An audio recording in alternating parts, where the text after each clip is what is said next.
Hello and welcome back to All the Mods 6. I'm Wilder, here on the Wilder System Startup. I suppose I should start by just going over what I've done in between episodes. I made sweet berry juice and got blueberries. I started replacing this field just to get more diverse food. Because the more food I eat that's different, actually, the more hearts I get. Also, this juice can be turned into better food. If I take this and place it in here and surround it by 8, I believe. Yeah, I can make fruit punch, which heals 6.5 hunger, which is even better than the fruit salad I've been eating, so it doesn't seem purposeful for now. But yeah, and also to make this just takes a juicer, which is bricks. So there you go. One moment while I sleep. And a new dawn, alright. Otherwise, I just added the secondary heat generator like I mentioned last time, and also I built this fluid extractor. I'll get to this soon. Suffice to say that it will be useful, and I will actually remove this for now. This turns wood into latex, but we'll deal with that. Either way, the goal of today is farming. I need a lot of food. I also want to generate materials, but we'll get to that more later. Before I can start though, I want to make mining a little nicer. I have some materials, where are they? I have some diamonds, but I really ideally need more, about 12 to complete today's project. So to do that, I'm going to get into something called Silent Gear. Now Silent Gear allows you to make tools from basically any material using these blueprints and recipes. And to make blueprints, all it takes is blue dye and paper, like this. And then using this paper, you build it in the shape of the tool. I wasn't all that satisfied with any of the footage I got using these tools, so I decided to instead do a bit of voiceover just to demonstrate what they do. The prospecting hammer is another Silent Gear's weapon, and it allows you to right-click on the surface of any stone, and it will scan the surrounding area and display any ore in that direction. This allows you to find things like diamond without having to dig massive tunnels. The other is the hammer, which digs a 3x3 area, and when given the diamond tip upgrade at the price of 1 diamond, it can mine anything that a diamond pickaxe can. This makes gathering obsidian a much quicker process. Now then, with that all out of the way, I think it's time to get into the meat of the episode. To begin with, I want to create another fluid extractor, which gets latex from the amount of wood downstairs. This takes a pity machine frame, which is made of redstone, iron, and wood, as well as pistons, which are made of wood, stone, and iron. Last thing is a gold pressure plate, and there we are, fluid extractor. Now I'm going to attach this, like so, and it runs without power. Both of these will run simultaneously and generate latex. The next step is using that latex. I'm going to use it to make plastic, and in order to do so, I need the Latex Processing unit. This takes a latex bucket, a water bucket, as well as more pity machine frames, and a furnace. Bucket in hand, I can now make the Latex Processing unit. Now then, with the Latex Processing unit placed, I can manually fill it with water, and attaching power to it, it will begin to create latex. I went ahead and upgraded the basic cables to advanced. All that takes is an enriched alloy, which is just iron and redstone in the metallurgic infuser up there. And even still, this is running really slowly. So my next plan of action is to actually take up these cables.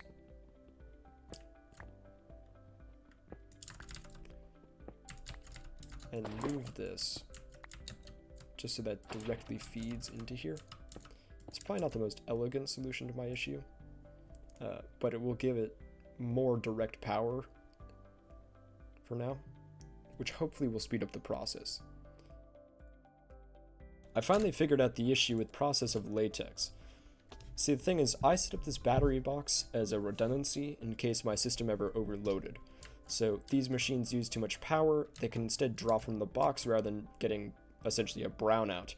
However, because of that, there's only one output side on this cube, so all the power from down here wouldn't receive any from upstairs, so it wouldn't receive from this or from the wind turbines, meaning that the only thing keeping this system alive was these two pitiful heat generators. Nevertheless, I've solved the problem now, and it's actually beginning to produce rubber, which is exactly what I need. I need a total of 18 to make the first machine, and by the end of it, I'll need about 54 in total. Either way, it's still a slow process. These fluid extractors take time, but I'll get back to you when I finally have the materials to begin making my first machine. Now, the first I'm going to make is the plant gatherer. This effectively serves as a harvester, able to pick up crops that have been planted. Takes an axe, hoe. That was an odd visual glitch. Okay. Machine frame, so on and so forth. Very similar to the rest of the recipes of this mod. There we are. Redstone block. Pity machine frame. Plant gatherer. The next is the plant sower. This plants seeds. Takes 2 pistons, a flower pot, redstone iron gears, plastic, and a pity machine frame. Now looking at this, let's see. I think I have a flower pot. Ah, I do. 4 of them. Fantastic. Now if I take this, plant sower. Now I have the plant gatherer and the plant sower. The last thing to make is the dissolution chamber. This allows you to make upgrades using latex and power. It takes a diamond gear, gold, iron buckets, and a pity machine frame. If I make this, there we are, dissolution chamber. Now, with these in hand, I will begin by putting the dissolution chamber down here so it can begin filling with latex. Let's see. Fluid input. Pull, pull, pull, pull, pull, pull. There we are. Now it will fill with latex, and I'll leave that to fill while I show why it's necessary to have that machine. First of all, you can make speed upgrades, which are fantastic, but the other issue is how big these machines operate. When placed, you can click Show Area, and it will show that this only serves 1 block. So what I need to get a full farm set up is at least 4 blocks, because when you have a water source it extends out 4 blocks. I figure it's just nice, easy math. So to do that, I'm going to make a tier 4 range upgrade. Now, to make a tier 4, takes iron nuggets, glass panes, redstone, and latex. There we are. It will begin processing. While the second range upgrade works, I'm going to start making the rest of what I need. These operate automatically, but in order for them to do so, I want to transport the seeds and their byproducts naturally in between them without having to open their menus myself. To do that, the first thing I need is a logistical sorter from Mechanism. This is made with a basic control circuit, piston, and iron. There we are, basic control circuit in hand, logistical sorter. The next are logistical transporters. These are made similarly with basic control circuits and steel ingots. And now we have them as well. The last part is to make what's referred to as a restrictive transporter. This is made with iron bars and steel ingots. Now, as the tooltip says, it's only used if no other paths are available. Essentially, what I'm going to have it set up to do is put the seeds back into the planter, but if the planter is ever full, the seeds will disappear somewhere else, so that they don't clog up the system or make a mess. The last thing to make is something to actually ensure that these machines work as they are intended to. This is referred to as the Configurator. This allows you to access their inventories and change things about them. It's made with infused alloys, an energy tablet, lapis, and sticks. This makes me thankful for the fact that I accidentally created an extra one the other time. There we are, Configurator. Now this can be powered by putting it simply into the energy box, and we'll take power out of the energy cube and put it into the Configurator. It doesn't take much energy to fill, as it's not the most complex of tools. With these in hand and the final add-on for range, I think it's about time that I set up this farm. To build this farm, I decided to upgrade the iron chest into gold chests here. I moved all the other crops into this one so that this could be exclusively used for those produced by the farm. That means that I'm going to have to tear up this wall just a little bit to access it, but this way I'll be able to automatically send everything I generate into the house so that I don't have to step outside and gather anything. Now, in so doing, if I go like this, plant gatherer, logistical sorter, basic transport pipes, and see what is under here. Okay, that means that it is too close. No bother. Move it one further this way. And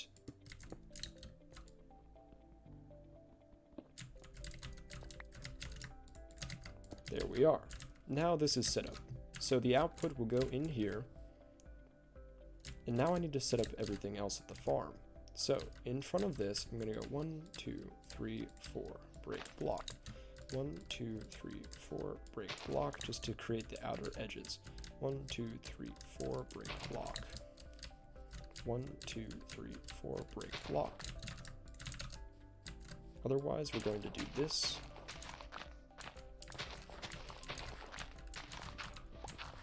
To create the system upon which the whole farm will be built. If I place the plant gatherer, show working area, it will place all crops above this level. And then when I place the add-on for range into it, it will fill up the entire space.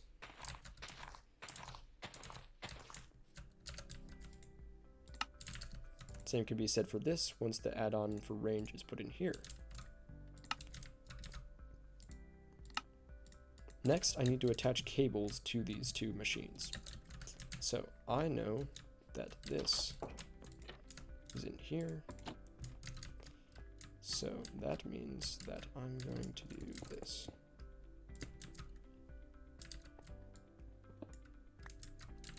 And I can now open this up to access the power lines.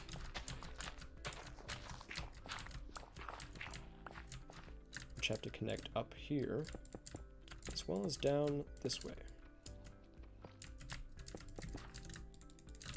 Now both machines are powered, but I'm going to take away the power lines just in case I don't want them to start until things are set up. The last thing to do is to hook up these two machines to one another. To do that, I'm going to open this up.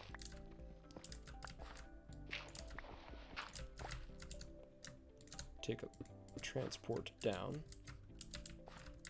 and run it along this edge. Now this is set up. Now to actually sort these items is really actually quite convenient. First of all, shift right click on a basic logistical transporter to set a color. Set two different colors, and then when you get an item, you can put it in here as that color. So for instance, new filter, item stack, dirt.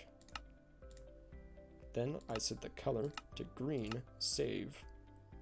And when I click auto eject on, everything that is dirt will go to the green pipe. Everything that is not dirt will also be auto-ejected, but it will go to the default setting. The default is down here. If I set this to blue, everything that is not dirt will go to the gold chest.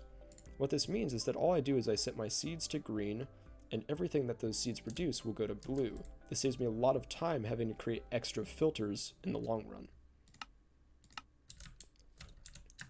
Now that that's set up, I can fill in that one block there, and add the final fail-safe redundancy. Not quite, I forgot to make the last item, the trash can. This uses cobblestone, stone, and a chest, and voids any items that enter it. All my seeds are going to enter this plant sower, but in the event that I run out of storage, I want them to be deleted rather than to go anywhere else. Thus, I'm going to place a restrictive transporter down and a trash can connected up to it. What this means is that items that enter green have to be seeds. No other items will enter this pipe. Then any seeds that can't go into here will come down the restrictive transporter and into the chest. Into the trash can. That way, the only items that get voided are those that I do not need. In the long run, I may create an alternative system, but for now, this will suffice. With this, the farm is set up. The last thing to do is assign where crops go. these 9 colored squares determine corners based off of their locations here. So this 3x3 will be one crop, followed by this 3x3, this 3x3, and so on. Any number of crops can be planted here, but for now, I'm not going to worry about it. Now I could put any crops in here, such as wheat or so on and so forth. However, I have my eyes on something far more different.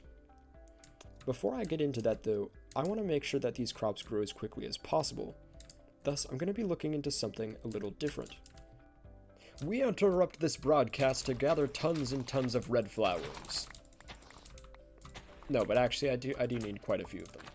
That and yellow flowers, conveniently located right here. Nice.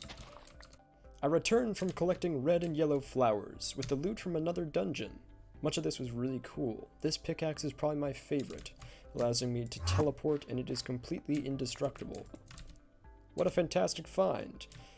Now, the reason I got these flowers was to look into making fertilizer for the crops. There are a number of different fertilizers available, but I found these to be the cheapest and most effective. Now, all it takes to make them is red and yellow dye, as well as bone meal, seeds, and gold nuggets. Now, fertilizer in hand, I can show you how it works.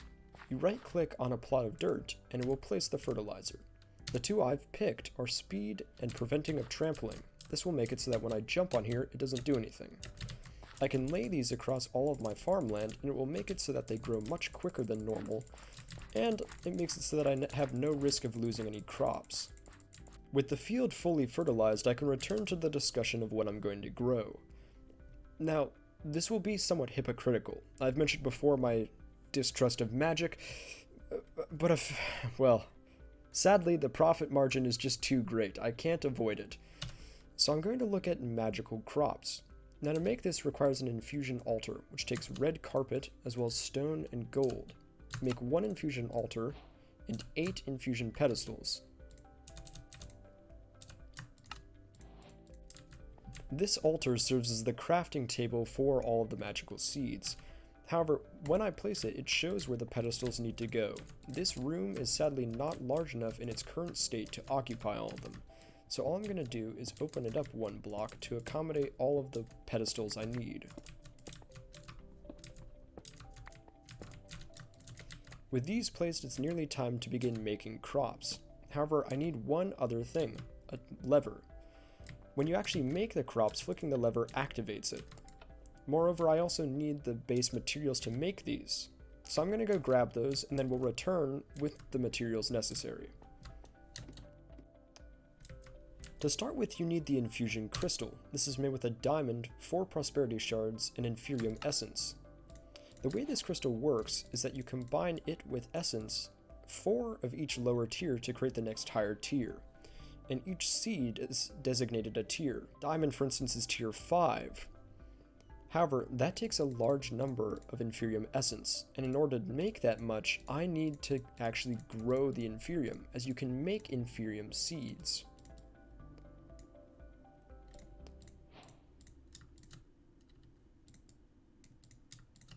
With these in hand, I'm nearly ready to begin mass producing inferium, which is what I need to finish this project. However, there is one last other thing I want to create. An inferium watering can. Now, a regular watering can is made of iron ingots, a bowl, and bone meal. There we are, watering can. The next step is to make mystical fertilizer, which is made with diamonds, bone meal, and inferium essence. The last ingredient is the inferium ingots, which are made with prosperity ingots and inferium essence. And prosperity ingots are made with iron and prosperity shards.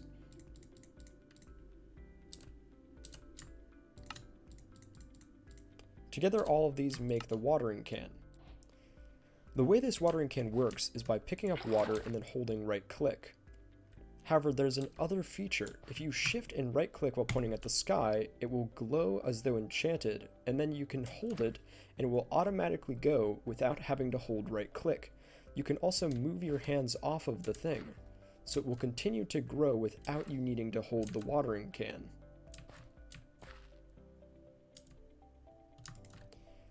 With this, I will be able to mass produce these inferium seeds. I will assign them all in here, attach a new filter for them, set to green, and then plant them, like so, and then hold shift, right click, and then point at them, and they will mass grow as quick as possible, and I will farm as much Infurium as I need to continue.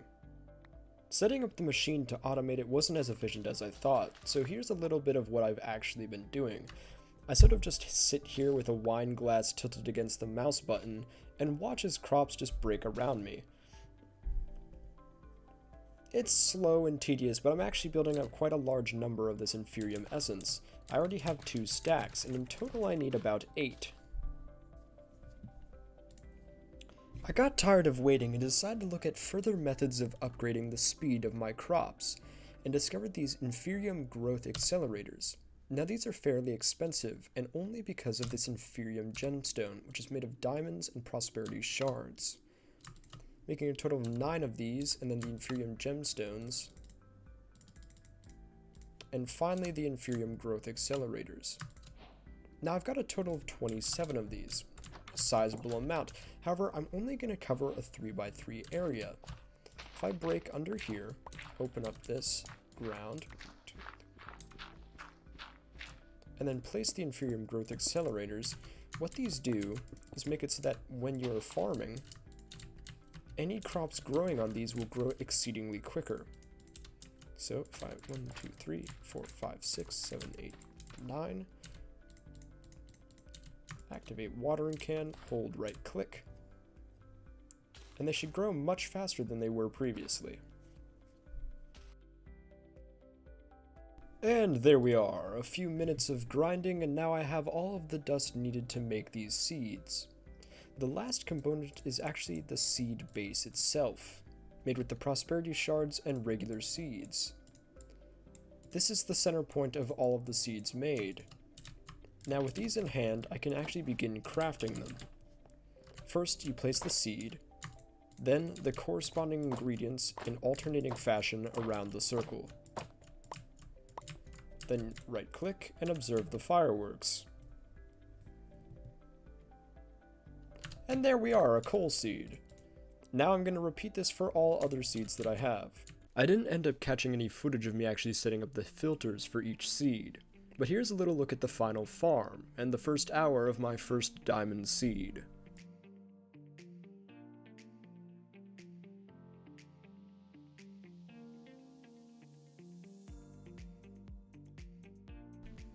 This farm was rather effective, however a very crucial issue came up. Magical crops are supposed to duplicate their seeds, however this never occurred. The only solution I found to this I'll talk about after the time-lapse, but suffice to say I was slightly disappointed to come back and still found I only had 1 diamond seed. This time-lapse also lets you get a perspective on the effectiveness of the growth accelerators in the watering can. The plants on the bottom 3x3 grids closest to us all had the growth accelerators. The 27 of them were placed there. Those crops you can see growing much quicker than any of the others. And there you have it, a fully automated farm set up to magically generate materials that are absolutely insane. However, I've discovered one crucial issue. None of the magical crops are actually generating seeds. They're supposed to give you, well, they're supposed to duplicate and expand over time. So far that hasn't happened. My last ditch effort are these botany pots. Now sadly I don't have the ability to make automated variants of them because the hopper botany pot takes a material that I haven't heard of as of yet. But if I harvest this, see, I didn't get it this time, but supposedly there's a 5% chance that this will give you another seed, so I'll hold out faith that this will work. But either way, just to show you, from the limited amount of time I've spent with that watering can, I already have all of these, so if I take these, let's just see how many I can make here.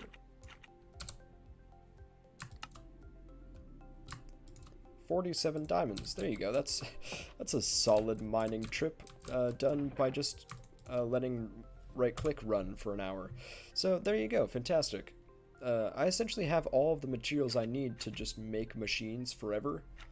Iron, osmium, redstone, and coal are all used to make steel and the various components of machines, specifically in mechanism, which is where I want to focus on.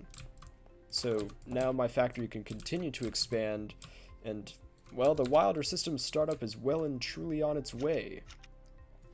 Pretty soon I'll get a workforce set up, some more farming, better mining operations, and kitting myself out with some real tools that'll let me continue building my factory and my business park here in All the Mod 6. Either way, I've been Wilder, and I'll see you later. Have a good one.